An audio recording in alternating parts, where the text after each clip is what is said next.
ignoreis a tribulação que nos sobreveio na Ásia, pois que fomos sobremaneiras agravados mais do que podíamos suportar.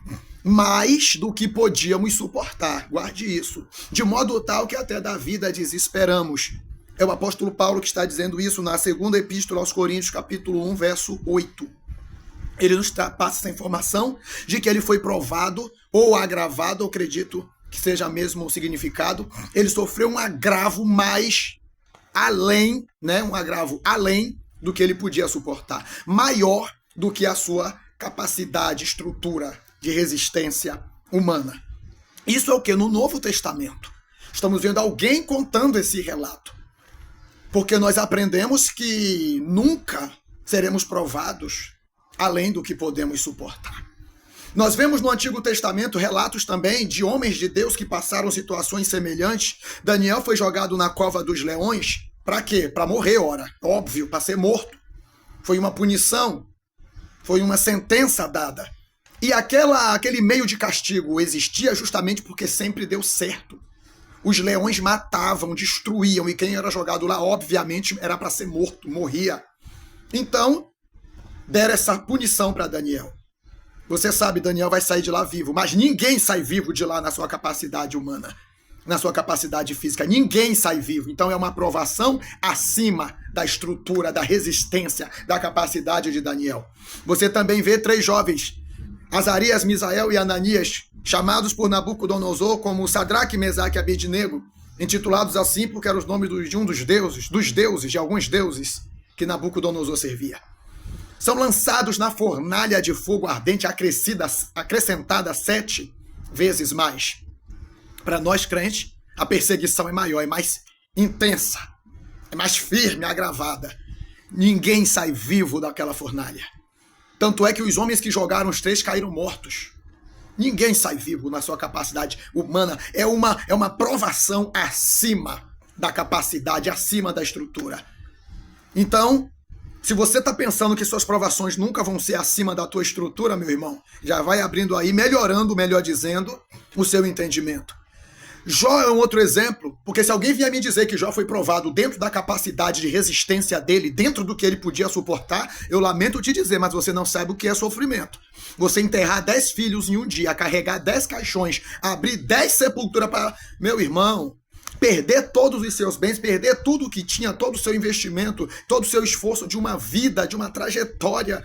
Você dizer para mim que isso tudo é dentro do que ele poderia suportar, você não sabe o que é dor. Você não sabe.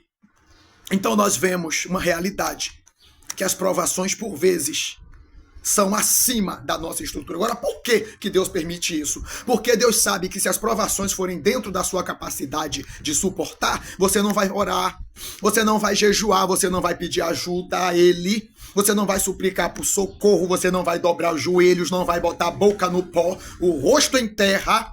Você não vai se humilhar diante de Deus, porque está tudo dentro da sua capacidade de resolver, dentro da sua habilidade, dentro do... Você vai dizer depois, eu venci porque eu tinha estrutura para isso, eu tinha condições para isso, eu desenvolvi habilidades para lidar com isso, administrar isso. E a glória nunca vai ser de Deus, e Deus não tem interesse em dividir a glória dele, nem com você, nem com ninguém. A glória dele, ele já disse, através do profeta, eu sou o Senhor e este é o meu nome. A minha glória, pois a outro não darei, nem o meu louvor à imagem de escultura. Então, nós vemos que Deus permite sim que provações sejam acima da tua capacidade, acima do que você pode suportar. Porque Deus não tem interesse que você vença nada sozinho. Deus não tem interesse em despertar esse espírito de independência no que tange a você não depender dele e viver sem ele, como o filho pródigo que foi embora da casa do pai para viver sua vida ao seu bel prazer, do jeito que queria. Deus não tem interesse. Por isso a palavra de Deus nos diz, Jesus disse, se não me engano, em João, não me falha a memória, capítulo 15, verso 5, eu sou a videira verdadeira e vocês são as varas. Aquele que está em mim e eu nele, esse dá muito fruto, porque sem mim, olha, sem mim, nada podeis fazer. Deus não quer você fazendo nada para ele. A proposta do evangelho não é você fazer algo para Deus, não é você fazer algo para ele, é fazer com ele. É por isso que ele não tem interesse em que você vença as provas sozinho, até porque você não vai conseguir, você não vai resistir. As provações são maiores do que a sua estrutura, são maiores do que você. Olha para Davi, vai enfrentar o gigante é do tamanho dele? O gigante é maior do que Davi, o nome já diz, é gigante. Já estamos vendo claramente isso. Vai ver Gideão, com apenas 300, vai lutar contra milhares de midianitas. É maior, se não for em tamanho como o gigante, é maior em número, em quantidade. As provações têm sido maiores. E muitos têm perecido porque têm se escandalizado, têm se apavorado, se decepcionado com Deus, porque têm enfrentado provações grandes. O texto bíblico nos diz, lá em 1 Coríntios, se não me engano, no capítulo 10, verso 13, se você quiser me acompanhar, se não me engano, verso 13, isso mesmo, diz: não veio sobre vós tentação senão humana, mas fiel é Deus que não vos deixará tentar acima do que podeis, antes com a tentação dará também escape para que possais suportar. Perceba que do início desse vídeo até agora, dessa mensagem, falamos de provação. E esse texto aqui que nós lemos em 1 Coríntios 10, 13 fala de tentação. Não é a mesma coisa. A provação, ela tem o interesse de extrair o que há de melhor em nós, de nos aperfeiçoar. A provação vem com o objetivo de nos amadurecer, com o intuito de nos aproximar de Deus. Jó disse depois da prova, com o ouvido dos meus ouvidos ouvi, e agora te vê os meus olhos.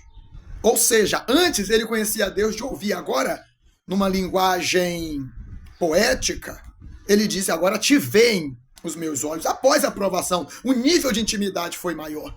A provação tem a intenção de te elevar, te aproximar da presença, te fazer amadurecer. A tentação não. A tentação tem o objetivo de extrair o que há de pior em você, de extrair o que há de ruim, de distrair o que vem da carne. Quem tentou Jesus no deserto lá em Mateus 4? Não foi Deus, foi o diabo. Tentação de Jesus foi o diabo que foi lá para tentar. O diabo é quem tenta. O texto bíblico já diz que Deus não pode ser tentado pelo mal e a ninguém tenta. Quem tenta é Satanás e vem com a intenção de destruir, com a intenção de mexer, de fazer aflorar. E geralmente a tentação vem de fora para dentro. Tentação vem diante do que passa nos teus olhos, nos seus ouvidos.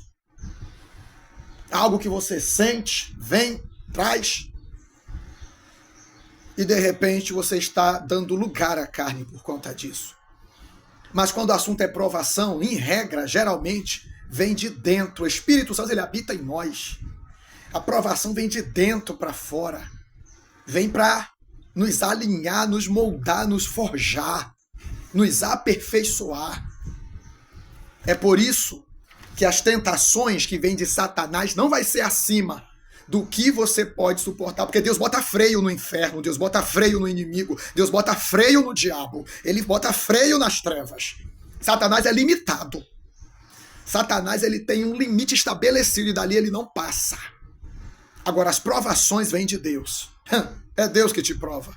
Joelho no chão, jejum, oração, bota a boca no pó e vence essas provações, não seja derrotado por elas. Deus é contigo e ele vai te dar sempre o escape. A presença dele vai fazer você sobreviver às covas dos leões. Sozinho você não vence. A presença dele vai fazer você vencer as fornalhas de fogo, vencer as provações de Jó. Sozinho, na sua capacidade humana, você não vai se superar. Espere em Deus. Que Deus te abençoe.